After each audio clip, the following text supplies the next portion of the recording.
Greetings, fellow Dungeon Delvers, and welcome to Dorans and Dragons, where we work together to come up with Dungeons and Dragons 5th edition builds for your favorite League of Legends champions. Today we're building Alistar, the Minotaur. Alistar was one of the greatest warriors among his clans. They lived in the Great Barrier Mountains and defended the paths to Zaun. As is so often the case, things were good for them until Noctis invaded. Alistar was staunchly opposed to helping the Noxians, but unfortunately the majority of his people were not. He was ambushed on his way to meet the Noxians and was sent to Noxus as a prisoner. There, he fought in the Reckoning gladiator arenas and was unstoppable. He was finally freed from his capture by a servant girl named Ayelia. They attempted to flee together on a boat, but were attacked. Rather than continue to flee with Ayelia, Alistar lost his mind to the fury and fought until every last one of them was dead. When he turned, Ayelia was gone. Now Alistar roams all over Runeterra, searching for the servant girl who freed him. Before we get started with the build, go ahead and like the video and hit that subscribe button, so you're always notified when we release our builds. Wow, 30 episodes. What a crazy ride it's been. I can't thank you enough for joining us on that crazy ride, and especially those of you on our Patreon and the viewers who come back each and every week. You're the best, and we wouldn't be here without you. Specifically though, we'd like to thank one of this month's Doran's Blade patrons, Alistar. I'm not gonna lie, when I saw his name come up in the notification email from Patreon, I felt like I had a pretty good idea which champ he'd be asking for us to build, and he did not let me down. Speaking of Patreon rewards, this month's homebrew is Ascent to the Radiant Summit, based on Mount Targon. We released last month's homebrew, Into the Frozen Tundra, on a DM's Guild, if you're interested in seeing that content. Come join us on Patreon for some awesome rewards like monthly homebrewed content, community events, and more. Alright, now let's get into it. First, let's cover the goals of this build. We need to show them when you mess with the bull, you get the horns. We also need to be able to knock our enemies around like bowling pins. And finally, we need an extra dose of tankiness stat. Race is an obvious choice here, so we're going to go with Minotaur. Minotaurs gain a +2 to strength and a +1 to constitution. Both very important Alistar stats. Our horns can also be used as weapons that deal 1d6 piercing damage, so we don't need to worry about picking up Tavern Brawler this time around. Goring Rush will let you weaponize your dash action by granting you 1 bonus action horn attack after you've moved 20 feet. We'll also be able to pick up our W, Headbutt, with Hammering Horns. Anytime you land a melee attack, you can use your bonus action to shove that target with your horns. The target has to make a strength save or be pushed 10 feet away. This will give your ADC some peel. The final Minotaur feature is Imposing Presence, which gives you proficiency in Intimidation or Persuasion. We're going to go with Intimidation, because when they try to milk those, we're going to make them have a bad time. For background, we're going to focus on his time in Noxus and go with Gladiator. You'll get proficiencies with Acrobatics and Performance. You'll also get the By Popular Demand feature, which will give you free lodging and food as long as you perform each night. Whip out that cowbell and drop a sick beat. For stats, we're going to go with the standard array, so nothing can hold you back. Roll if you want to, just make sure you end up with a 13 in strength for multi-classing purposes. Strength is up first, is going to let us toss our enemies around like my toddler in a ball pit. Constitution will be next to build up that huge health pool of ours. After that, we'll take Charisma to really send those intimidation checks through the roof. Dexterity will be next. Alistar is a quick thinker and moves rapidly. Wisdom is our 10 stat. His anger is constantly getting the better of him and even cost him Ayelia. And finally, we'll take Intelligence. Big bull smash hard, no need big brain. For equipment, you should pick up a suit of medium armor of your choice.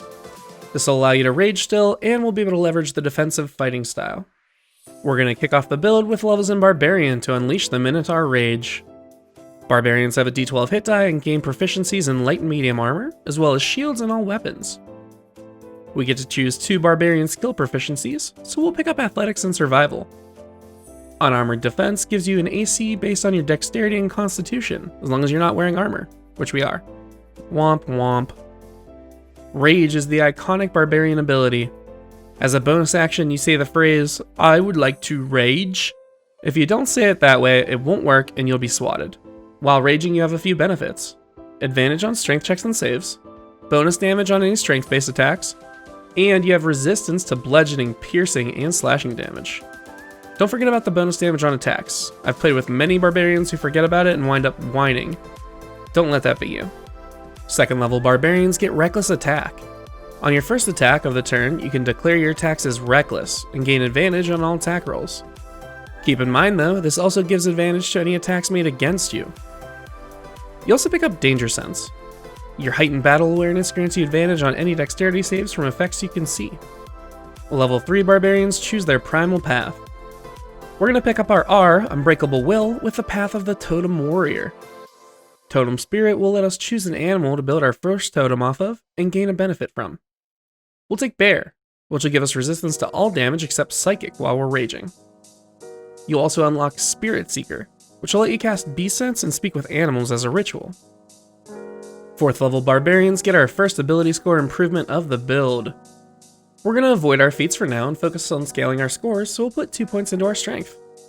Level 5 Barbarians gain extra attack. Now when you try to shank people with your horns, you can hit twice instead of once. You also get Moby Boots with the fast movement feature. As long as you aren't wearing heavy armor, your movement speed increases by 10 feet. Alrighty, now that we've got our W and R, we're going to pick up our Q and E with some levels in Fighter. Fighters have a D10 hit die and grant us no new proficiencies. We do get a fighting style, so we're going to make armor we're wearing relevant with the defense style, which gives us a +1 to AC while wearing armor. Second Wind is our final feature for a level 1 fighter. As a bonus action, you can regain 1d10 plus your fighter level and hit points once per rest. 2nd level fighters gain Action Surge. Once per rest, you're able to push yourself to the limit and take 2 actions on your turn. Level 3 fighters choose their Martial Archetype. We need to get that crowd control we were talking about earlier, so we'll go with the Battlemaster Fighter. Battlemaster Fighters gain a pool of scaling combat superiority die that empower the main draw of this subclass, which are the Battlemaster Maneuvers. We'll pick up 3 maneuvers here. Trip Attack is going to be our Q, Pulverize, and our E, Trample. You roll your superiority die and add it to the damage and force a strength save on the target. If they fail, they're knocked prone. We'll get another version of our W with Pushing Attack. Unlike your Minotaur feature, this deals additional damage according to your superiority die and can knock the target back 15 feet rather than 10 if they fail to save. Our final maneuver is going to be Rally, which is our passive Triumphant Roar.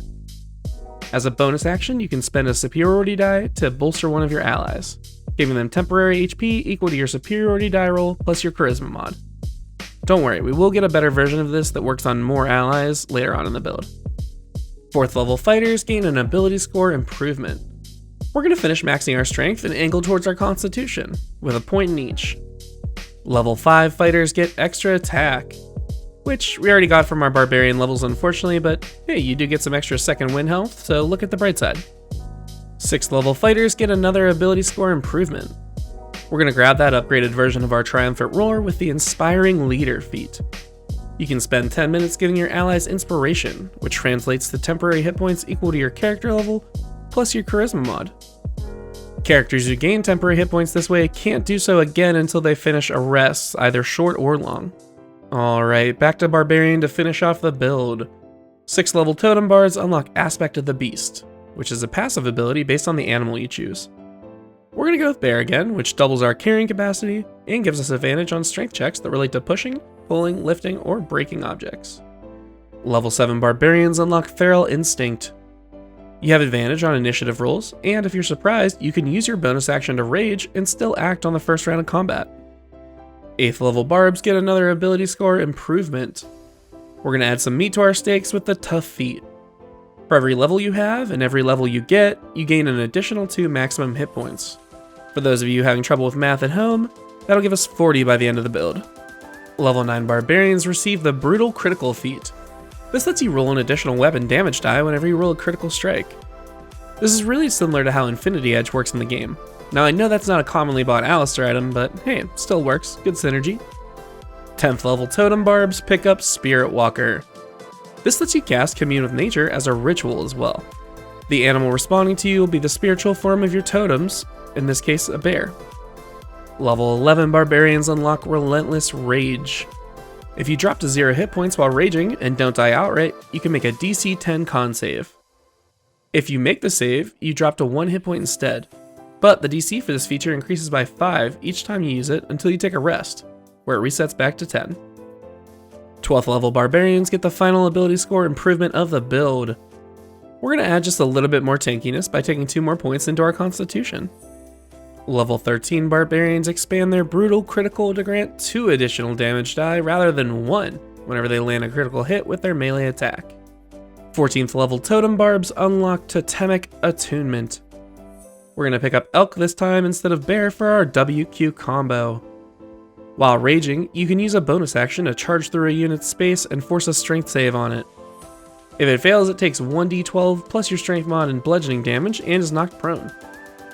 Remember to use your action surge and attack any other creatures nearby with tripping attack for the full flavor.